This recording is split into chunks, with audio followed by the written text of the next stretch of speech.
Hello guys, this is Tina. So welcome to my channel. So today we are going to do chapter 1 Thelma Ray from the book given above on the screen, and its name is New Broadway Literature Reader Class 7.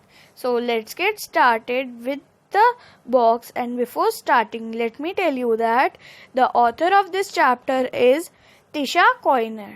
So let's get started. Thomas Jefferson, former American president, said, "Friendship is precious, not only in the shade but in the sunshine of life. If you stop and think, you will realize that having true friends is indeed a blessing. Think about your parents. Can your mother or father also be your best friend?"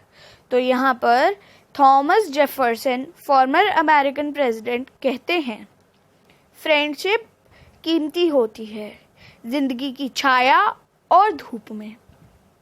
यहाँ पर जिंदगी की छाया और धूप का मतलब है जिंदगी के सुख और दुख में। यदि आप रुको और सोचो तो आपको पता चलेगा कि सच्चे दोस्त होना एक दुआ है। क्या आपके माँ बाप भी आपके अच्छे दोस्त हो सकते हैं? हाँ, हो सकते हैं। तो let's get started with the paragraph. तो Thelma caught my attention with a wave of her arm from the beach just below me. Blue jeans rolled up to her knees. She sat up with her bare toes digged into the sand. As she worked, her curly hair, fallen victim to the coastal wind, whipped across her face. At 36 years old, she looked as much as a teenager as I did. And even with the 18-year age difference between us, she had long been my best friend. Waving again, the tablet fell from her lap as she motioned to join me. To join her. तो यहाँ पर Thelma narrator की दोस्त है। तो Thelma बैठी होती है, blue jeans rolled up to her knees. तो उसने अपनी ब्लू जीन्स रोल अप कर रखी होती है नीज तक अपने, और वो बैठी होती है बीच पर, और उसके जो जीन्स है उसने अपनी नीज तक रोल कर रखी है, मतलब घुटनों तक रोल कर रखी है। उसके पैर नंगे पाँव है, वो उसने अपने जो टोज हैं, जो एड़ी है, वो सैंड के अंदर, गरम रेत के अंदर डाल रखी है। और उसके जो बाल हैं, जो मुंह पर आ रखे हुए हैं बाल, वो उड़ गए हैं, विप्ड अक्रॉस हो गए हैं, मतलब फेस पे से हट गए हैं, कोस्टल विंड के साथ उड़ गए हैं। जो थेल्मा है वो 36 इयर्स की है, लेकिन फिर भी वो एकदम टीनेजर जैसी लगती है। देखो यहाँ पे फोटो में भी टीनेजर जैसी लग रही हैं, और वो अपने हाथ से कुछ कर रही है, और ऐसा लग रहा है जैसे वो कुछ काम कर रही है ना। और वो 36 इयर्स की है, और उन दोनों के अंदर 18 साल का डिफरेंस है, और वो जो नरेटर है उसकी तरह टीनेजर जैसी लग रही है। और वो अब कहती है कि हम दोनों में 18 साल का डिफरेंस है, फिर भी हम बहुत अच्छे दोस्त हैं। और अब जो थेल्मा है उसके पैर पर टैबलेट रखा हुआ है, तो वो अपना पैर मूव कर रही थी, इसलिए उसका टैबलेट गिर गया। और अब जो नरेटर है, जो यहाँ पे खड़ी है, वो उसके पास आती है। अब यहाँ पर next paragraph. A strange wave to spend a afternoon for us. It had become almost a tradition. Thelma and I shared love for writing. Simpson Beach was an inspirational place to walk. We would each bring our tablets and find a comfortable seat. Then sitting apart to avoid the temptation to chat instead of write, we worked separately, yet in unison, as the waves crashed and the seagulls sang around us. Offshore in the sea, a large wolf-shaped rock watched around the scene. wise old Timson. Thelma called him. तो यहाँ पर narrator कहती है Thelma और उसे जो है writing बहुत पसंद थी, और जो सिम्पसन बीच थी उनकी इंस्पिरेशनल प्लेस थी, मीन्स वो उसे इंकरेज करती थी वो प्लेस, ठीक है। और we would each bring our tablets, वो दोनों अपना टैबलेट्स लाते थे, एक कंफर्टेबल सीट ढूंढते थे और दोनों अलग बैठते थे ताकि वो बातें ना कर सकें, और यूनिसन में नहीं बैठते थे, मीन्स एक साथ नहीं बैठते थे। सीगल्स जो थे उनके आसपास गाते थे, और ऑफशोर मतलब सी के अंदर, मतलब सॉरी, सी के कॉर्नर पे या फिर सी के किनारे पर जो एक वुल्फ शेप का रॉक था जो सीन को देखता था, ऐसा कह रही है नरेटर। और जो थेल्मा थी उसे क्या कहती थी, वाइल्ड ऑन थिम्सन। और हाँ, यहाँ पे जब सीगल्स गा रही होती हैं, यहाँ तक जो पैराग्राफ है, थेल्मा से लेकर जो यहाँ तक पैराग्राफ है, सैंग अराउंड अस, ये जो पूरा पैराग्राफ लिखा है नरेटर ने वो ये कहती है कि ये जो पैराग्राफ है ये हम दोनों का एक तरीके से ट्रेडिशन बन गया था। मतलब वो सिम्पसन बीच पे आके लिखती थी, अपना राइटिंग करती थी, वो दोनों एक कंफर्टेबल सीट ढूंढती थी, फिर अलग बैठती थी, है ना, फिर यूनिसन में नहीं बैठती थी, और जो सीगल्स थी वो उनके आसपास गाना गाती थी, है ना। अब यहाँ पे लिखा है climb down from the ledge 10 feet up the base of sand cliff where I had been listed with my tablet. Work time was obviously over. Now it was time to play. तो यहाँ पर जो है narrator वो कहती है कि वो लिड्जी पर से उतरी।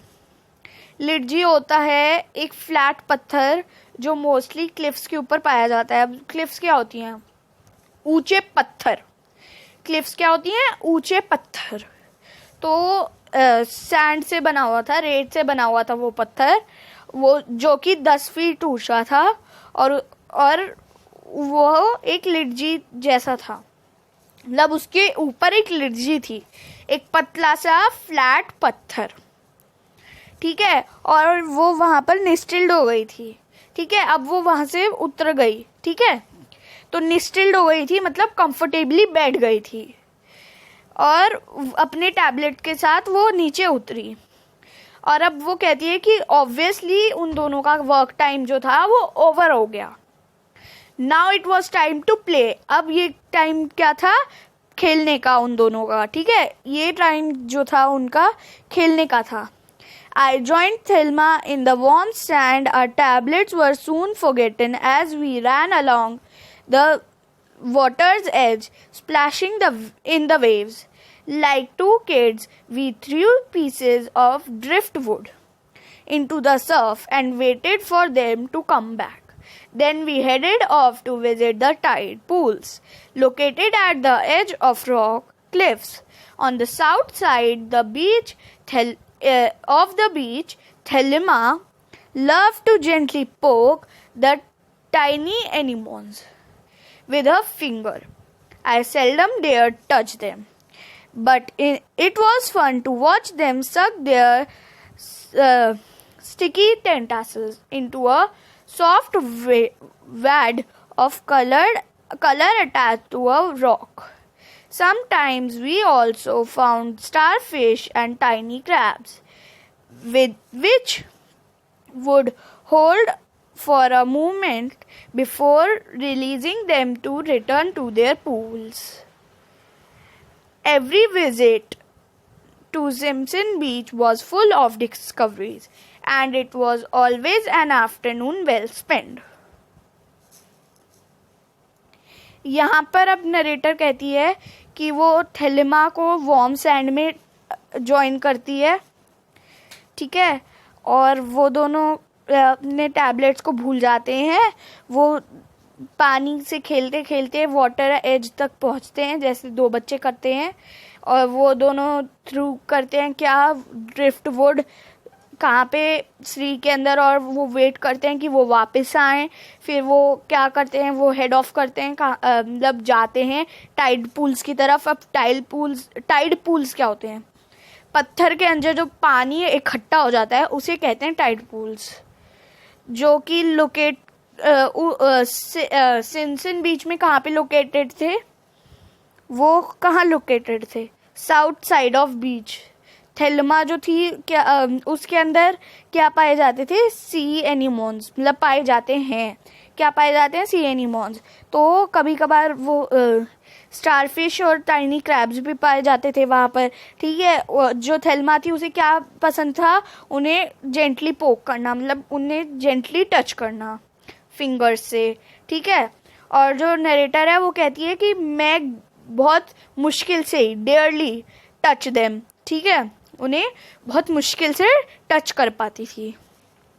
लेकिन क्या उन्हें मज़ा किस में आता था, कि किस में मज़ा आता था, उन्हें देखने में, जब वो अपनी स्टिकी टेंटासल्स को सक कर रहे होते थे, ठीक है। तो टेंटासल्स क्या होता है, उनका एक टाइनी पार्ट होता है, थिन पार्ट होता है, जो क्या काम आता है, किसी चीज़ को भरने में काम आता है या फिर किसी चीज़ में होल करने में काम आता है, ठीक है। तो वो उसे स्टिकी चीज़ को ना सक करते थे, ठीक है। अब यहाँ पे लिखा है वहाँ पे कभी कभी ना स्टारफिश भी पाई जाती थी, टाइनी क्रैब्स भी पाए जाते थे,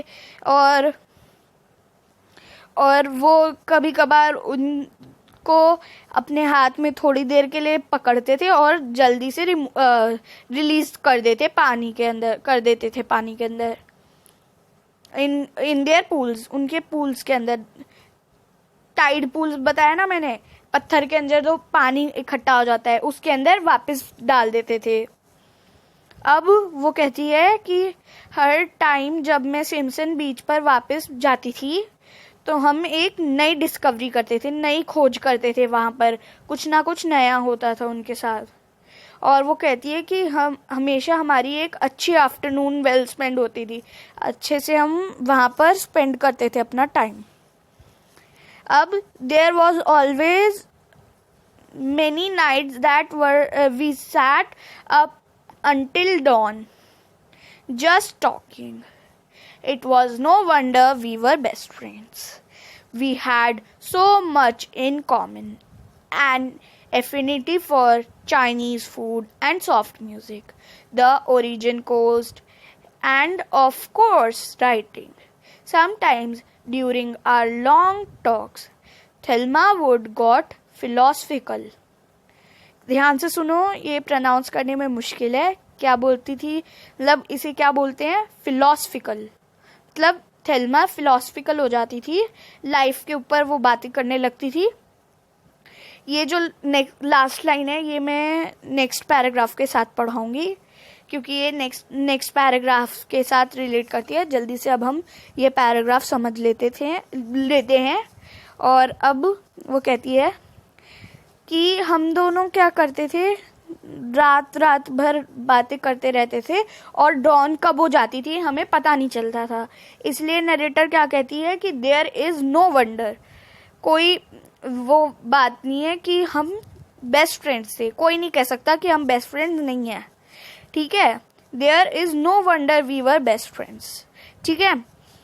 तो बातें करते रहते थे और उन्हें कब दिन हो जाता था उन्हें पता ही नहीं चलता था, डॉन हो जाती थी उन्हें पता ही नहीं चलता, मतलब डॉन मतलब सनराइज, ठीक है, कब हो जाता था उन्हें पता ही नहीं चलता था।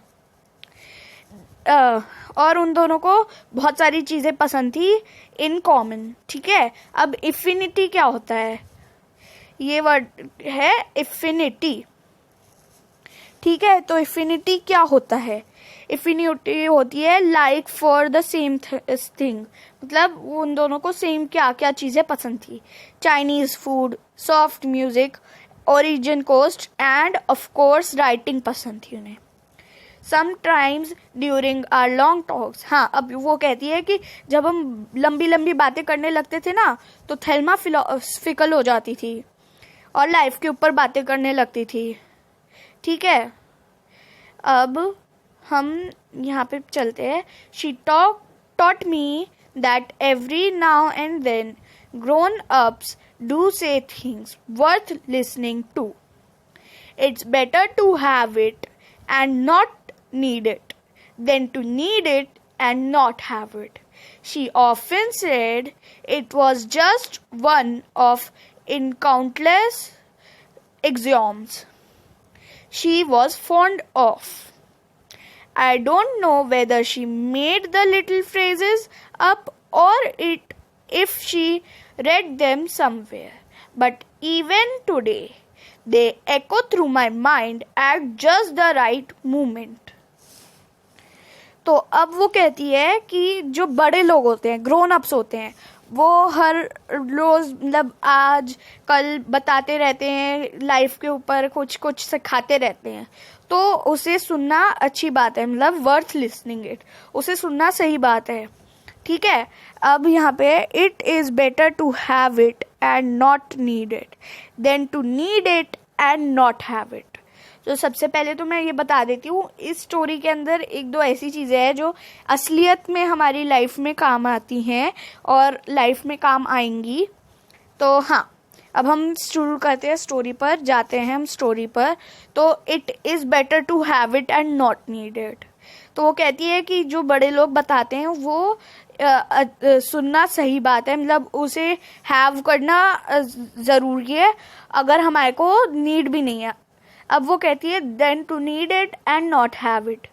अगर हमारे पास वो चीज़ नहीं होएगी, वो जो बातें हैं वो हमारे पास सही समय पर नहीं होंगी, तो हमारे को अगर नीड हुई तो हमारे पास वो नहीं थी। तो वो जो बातें बताते हैं, जो चीज़ें वो बताते हैं, वो अच्छी चीज़ें होती हैं, ऐसी चीज़ें होती हैं जो हमारे पास होनी चाहिए, हमारे को पता होनी चाहिए। अब वो कहती है कि काउंटलेस एक्सियोम्स, जो वो बातें बताती थी वो एक काउंटलेस एक्सियोम था। काउंटलेस एक्सियोम क्या होता है? ऐसी चीज़ें जो जिसके अंदर बहुत लोग बिलीव करते हैं। शी वॉज फॉन्ड ऑफ, मतलब वो उसे ये बातें बताने में मज़ा आता था। She was fond of telling these things, तो उसे मज़ा आता था ये बातें बताने में, ये बातें बताने में। ये कहती है नरेटर यहाँ पर। I don't know whether she made the little phrases up, मतलब यहाँ पे कह रही है कि मुझे नहीं पता कि ये जो छोटी छोटी बातें वो बताती थी, फ्रेजेस जो बताती थी नरेटर को, वो खुद बनाती थी या फिर वो कहीं से रीड करके बताती थी, मतलब उसने कहीं रीड करी हुई हैं वो बताती थी। लेकिन अब वो कहती है कि लेकिन वो उसके दिमाग में सही टाइम पर एको करती हैं जब उसे सही टाइम पर नीड होती है उन चीज़ों की। अब वो कहती है When I was old enough to know boys, she told me there are two things to remember when searching for that soulmate. The first one was to truly judge a man's character, watch them around children and dogs. If he takes time to show them affection, he will do the same with you. It seemed silly back then, but it also made sense. तो यहाँ पर वो कहती है कि जब वो बड़ी हो गई, शादी के लायक, तो वो लड़का ढूंढने लगी, मतलब नरेटर, तब जो है थेल्मा ने उसे कहा कि उसे दो चीज़ें बताई। When searching for a soulmate, for that soulmate, मतलब soulmate like लाइफ पार्टनर या फिर यूँ कहे कि हस्बैंड और समथिंग। तो जब वो सर्च कर रही थी सोलमेट के लिए, तो उसने कहा कि दो चीज़ें हमेशा ध्यान रखना है कि पहला तो कि ट्रूली जज अ मैन्स कैरेक्टर, मतलब ट्रूली जज करना है। देन और उसे बच्चों के आसपास, डॉग्स के आसपास देखना है, और यदि वो उन्हें टाइम देता है तो आपको भी देगा, ये थेल्मा कहती है।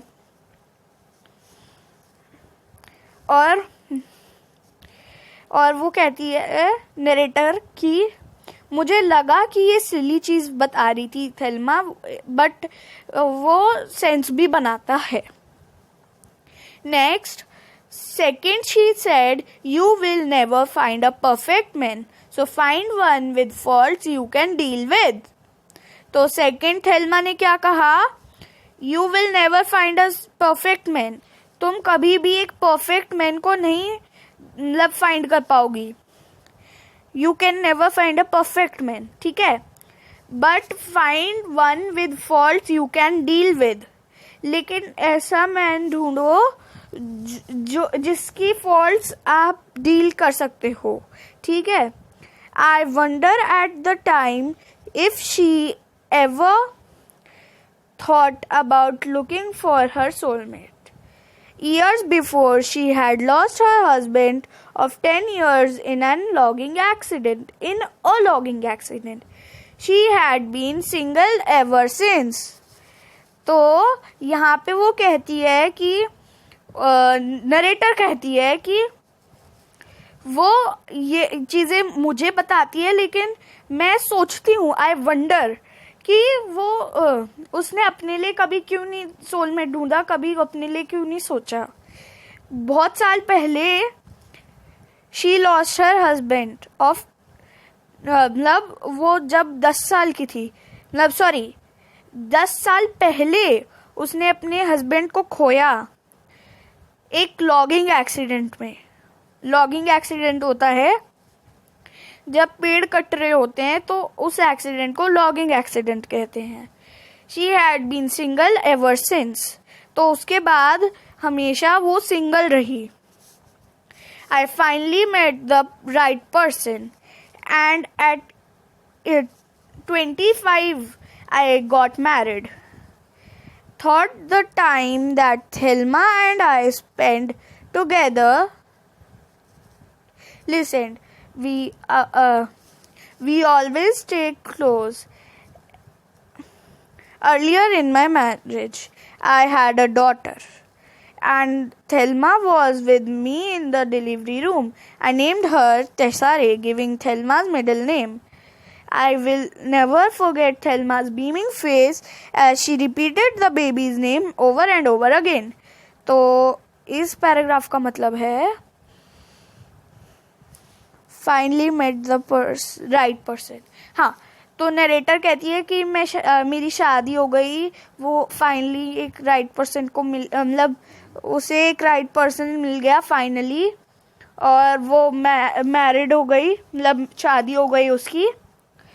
और फिर वो कहती है कि अब मैं सोचती हूँ थेल्मा और अपनी लाइफ के बारे में, और अब वो कहती है अर्लियर इन माई मैरिज, मतलब थेल्मा और अपनी स्टोरीज के बारे में वो सोच रही होती है कि हम पहले कैसे रहते थे क्लोज एकदम। और अब वो कहती है कि अब हमारी मैरिज में मेरे को एक डॉटर हुई है ना, तो Thelma was there with me in the delivery room. तो अब वो कहती है कि जो थेल्मा है वो उसके साथ थी डिलीवरी रूम में, ठीक है। तो उसने अपनी डॉटर का नाम रखा टेसारे, ठीक है। थेल्मा का मिडिल नेम है थेलेमारे। तो आपने पढ़ा होगा स्टोरी का नाम वो है थेलेमारे, स्टोरी का नाम ही थेलेमारे है। और अब वो कहती है कि मैंने थेल्मा का मिडिल नेम देते हुए, रे, जो उसका मिडिल नेम है वो है रे, तो थेल्मा का मिडिल नेम देते हुए मैंने अपनी डॉटर का नाम रखा टेसारे, ठीक है। I will never forget Thelma's beaming face. Beaming face मतलब वो ना बेबी का नाम बार बार दोहरा रही थी, है ना, तो बेबी का नाम बार बार दोहरा रही थी टेसारे, है ना। तो वो कहती है कि बीमिंग फेस मैं कभी नहीं भूल पाऊंगी थेल्मा का, है ना। तो बीमिंग फेस क्या होता है? वो ऐसे खुश हो कर का ना उसके बेबी का नेम दोहरा रही थी. Things got hard and after that my husband accepted a job 3 hours away and we had to move. तो अब वो नरेटर कहती है कि मेरे हस्बैंड ने 3 घंटे बाद, जब मेरा बेबी हुआ उसके 3 घंटे बाद एक जॉब एक्सेप्ट कर ली और उसके बाद चीज़ें हार्ड हो गई है ना बेबी होने के बाद. और फिर उसके हस्बैंड ने जॉब एक्सेप्ट कर ली, फिर और उन लोगों को मूव करना पड़ा. थेल्मा की तबीयत पुअर हो रही थी, मतलब ख़राब हो रही थी. आई वरीड अबाउट हर, है ना. तो जो वो है नरेटर, वो उसके लिए वरी कर रही है. ठीक है. अब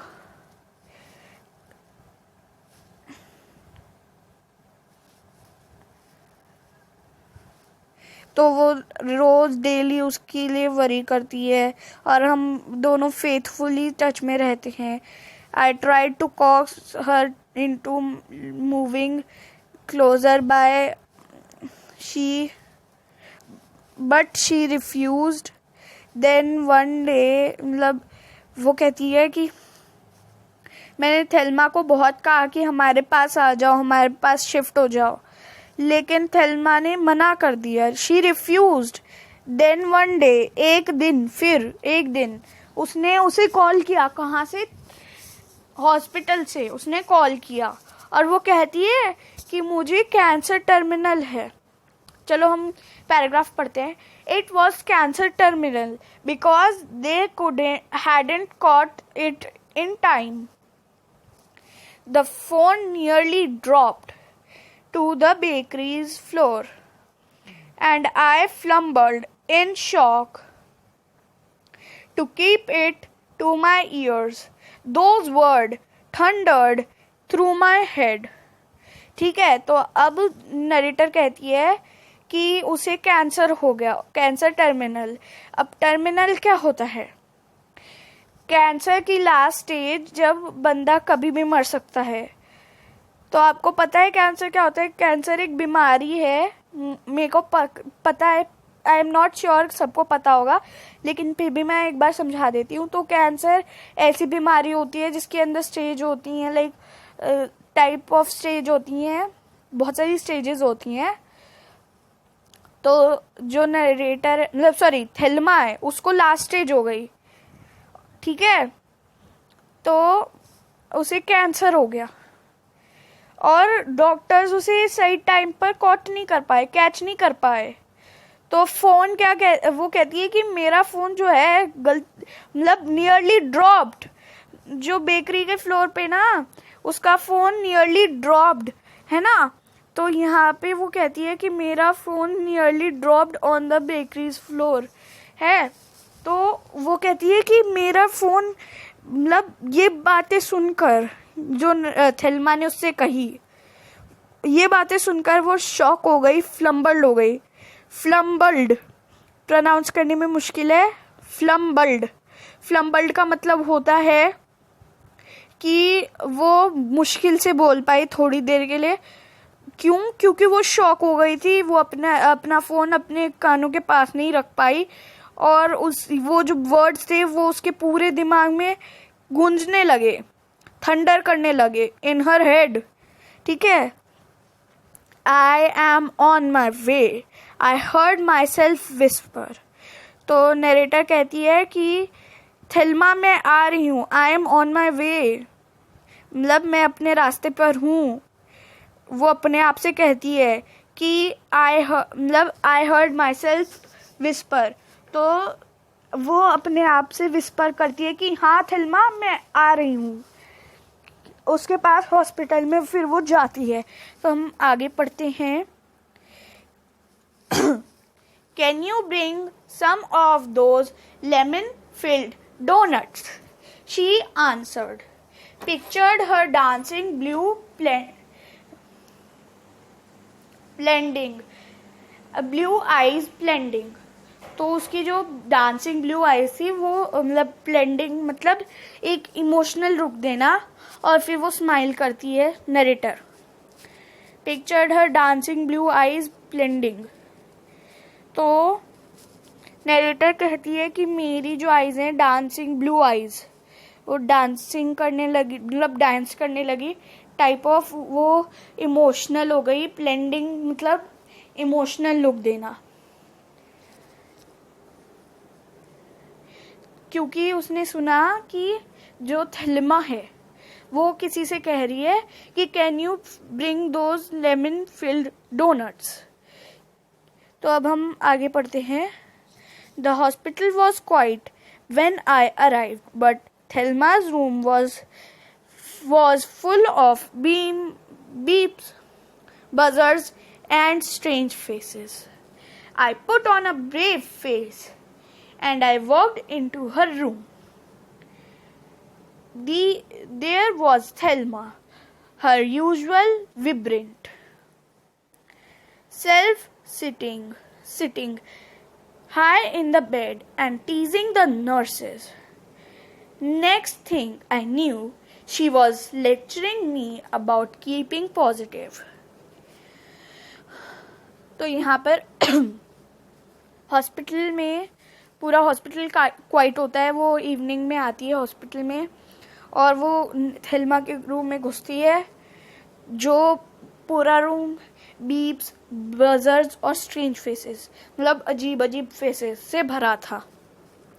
और जो नरेटर है वो ब्रेव फेस पुट ऑन करती है, मतलब वो वैसे तो इमोशनल होती है लेकिन ब्रेव फेस रखती है थेल्मा के सामने, क्योंकि वो देखती है कि थेल्मा एकदम नॉर्मल अपने फॉर्म में, नॉर्मल फॉर्म में, विब्रेंट में, अपने नॉर्मल विब्रेंट में, जो क्योंकि थेल्मा क्या होती है, थेल्मा नॉर्मल सी होती है, तो वो इसलिए ब्रेव फेस रखती है अपना और रूम के अंदर घुसती है थेल्मा के। और वो कहती है कि there was Thelma her usual vibrant. ठीक है, विब्रेंट मैंने आपको बता ही दिया। Self sitting high in the bed and teasing the nurses. ठीक है, तो थेल्मा क्या होती है, बेड पर बैठी हुई होती है ना, और क्या कर रही होती है, नर्सेस को टीज कर रही होती है, ये कर रही होती है, वो कर रही होती है ना। नेक्स्ट थिंग आई न्यू, अब नरेटर कहती है कि नेक्स्ट थिंग मुझे पता थी कि ना जो थेल्मा है, थेल्मा जो है वो नरेटर को क्या कह रही है, नरेटर को मतलब बताना चाह रही है कि हमेशा पॉजिटिव रहना चाहिए। ठीक है, तो यहाँ पर विब्रेंट का मतलब मैं फिर से बता दे रही हूँ कि वो अपना फुल एनर्जी में होती है थेल्मा। ठीक है, हर यूजुअल विब्रेंट। ठीक है, हाँ, तो गाइज अब हम नेक्स्ट पैराग्राफ पर चलते हैं। The cancer travelled quickly from the lymph nodes to her bones and then into her brain. I held her hand daily, watching her fade slowly. My brilliant, articulate Thelma could barely speak. तो अब यहाँ पर मतलब narrator लिखती है कि जो cancer है उसके ब्रेन, बोन्स, लिम्ब नोडीज से बोन्स और ब्रेन तक में फैल रहा था, धीरे धीरे कर वो डेली फेड होती जा रही थी, है ना, स्लोली। और जो उसकी ब्रिलियंट है ना, ब्रिलियंट थेल्मा थी, जो हमेशा क्लियरली बोलती थी, feeling clearly in the words, जो गुड एक्सप्रेशन आइडियाज देती, मतलब ऐसे करके आर्टिकुलेट करती थी, तो वो अब बहुत मुश्किल से बोल पाती है। आर्टिकुलेट का मतलब होता है वर्ड्स में अच्छे वर्ड्स को क्लियरली बोलना, और ये सब जो उसकी थेल्मा थी वो इतना अच्छा बोलती थी, लेकिन अब वो डेली फेड होती जा रही थी और मैं उसका हाथ पकड़ती थी। तो यहाँ पर ये कौन है? ये है नरेटर, ये उसकी बेबी, और ये है थेलेमा। तो यहाँ पर इन तीनों की एक साथ फोटो दे रखी है। तो अब हम नेक्स्ट पैरा पे चलते हैं। During our last visit she couldn't say much, but I know I saw a smile when I sat Tessa Ray on my friend's tummy. In the hospital bed, Thelma weakly lifted both her hands to play petty cake one last time.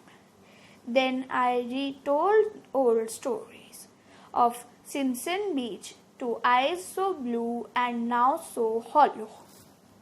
तो सबसे पहले तो मैं ये बता देती हूँ कि इस पैराग्राफ में नरेटर बताती है कि जो थेल्मा है वो आखिरी टाइम हॉस्पिटल में उसकी बेटी के साथ पेटी की गेम खेलती है, और वो ना उसे सिम्पसन बीच की पुरानी कहानियाँ बताती है, जो आईज पहले ब्लू थी और अब क्या है, हॉलो। मीन्स इस पैराग्राफ में जो नरेटर है वो बताती है कि जो थेल्मा है वो मर गई है। अब मैं सबसे पहले तो ये बता देती हूँ कि ये जो पैराग्राफ था इसमें डांसिंग ब्लू आईज प्लेंडिंग किसको कहा गया था? थेलेमा को कहा गया था कि pictured her dancing blue eyes प्लेंडिंग। तो मीन यहाँ पर मतलब था कि जो नरेटर है वो उसकी वो क्या करती है, पिक्चर्ड हर मतलब थेल्मा की जो डांसिंग ब्लू आईज होती हैं, और नरेटर प्लेंडिंग मतलब इमोशनल लुक दे रही होती है, और मतलब सॉरी मैं गलत बोल गई, थेल्मा की डांसिंग ब्लू आईज जो प्लेंडिंग होती है, मीन्स थेल्मा की आईज ना blue dancing eyes emotional look दे रही होती हैं, और जो नरेटर होती है वो ये चीज़ क्या करती है, अपने माइंड में पिक्चर्ड कर लेती है। अब हम ये पैराग्राफ पढ़ रहे थे, तो यहाँ पे वो नरेटर कहती है कि ड्यूरिंग आवर लास्ट विजिट, उनके लास्ट विजिट में शी कुड बेयरली स्पीक, वो बहुत मुश्किल से बोल पाई, लेकिन नरेटर ने उसकी स्माइल देख ली, और जब उसने टेसा रे को, उसकी बेटी को, उसके टमी पर बिठाया हॉस्पिटल के बेड पर, है ना, तो वन लास्ट टाइम वो उसने अपने हाथ उठाए और पेटी केक खेलने लगी। किसके साथ? टेसा रे के साथ। तो एक पेटी केक जो है वो एक बच्चों का गेम होता है। तो हाँ,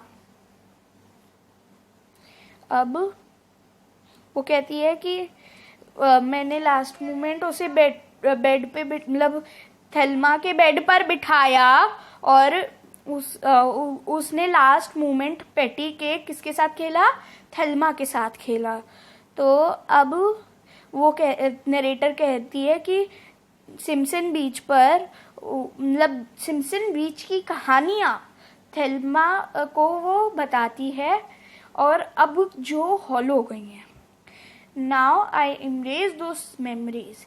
I pass the story along with the words of wisdom, my friend's legacy to Tessa and her brothers. I also try to write regularly and to eat Chinese food and visit the origin coast as often as I can. As often as I can. You see, Thelma was extra special. Not only was she my best friend, but she was also my mother. तो narrator कहती है कि उसकी जो कहानियाँ हैं, उसकी memories, हमारी मेमोरीज, और उसकी और हमारी मतलब नरेटर का कहने का मतलब है कि थेल्मा और नरेटर की जो मेमोरीज है वो इमरेज करती है, मतलब याद करती है, और वो pass stories along with the words of wisdom, और अपने फ्रेंड की लेगेसी वो अपने words of wisdom, my friend's legacy to Tessa and her brother. मतलब कि जो नरेटर है वो अपनी दोस्त की जो लेगेसी है, जो कहानियां है, मीन्स जैसे कि क्या समथिंग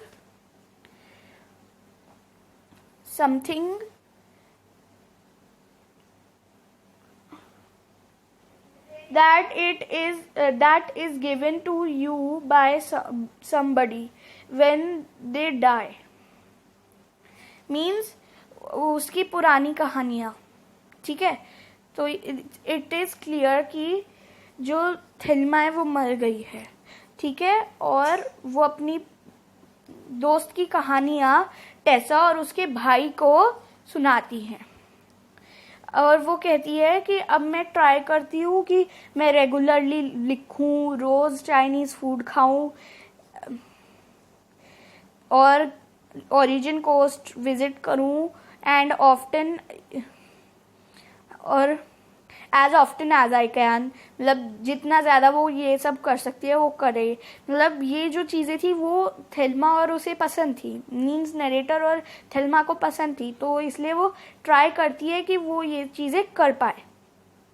तो अब वो कहती है कि you see Thelma was extra special. तो आप देख सकते हो कि थेल्मा मेरे लिए कितनी स्पेशल थी, नरेटर के लिए कितनी स्पेशल थी। Not only she was my best friend, but she was also my mother. तो वो कहती है कि थेल्मा ना ही मेरी एक अच्छी दोस्त थी, लेकिन वो मेरी माँ जैसी भी थी। तो इस कहानी की ऑथर है तिशा कॉइनर। तो गाइज ये स्टोरी एक इमोशनल स्टोरी थी, तो मैं आशा करती हूँ कि आपको मेरी ये वीडियो अच्छी लगी होगी, और अच्छी लगी है तो like, share, comment and subscribe to my channel, and do not forget to press the bell icon for notifications to my channel. और हाँ गाइज, अगर मेरे से वीडियो में कोई गलती हो गई हो तो प्लीज़ माफ़ कर देना, क्योंकि ये मेरी फर्स्ट वीडियो है। और मिलते हैं मेरी नेक्स्ट वीडियो में, और नेक्स्ट वीडियो में समरी और क्वेश्चंस की बनाऊंगी, और मैं बैक एक्सरसाइज की भी बनाऊंगी।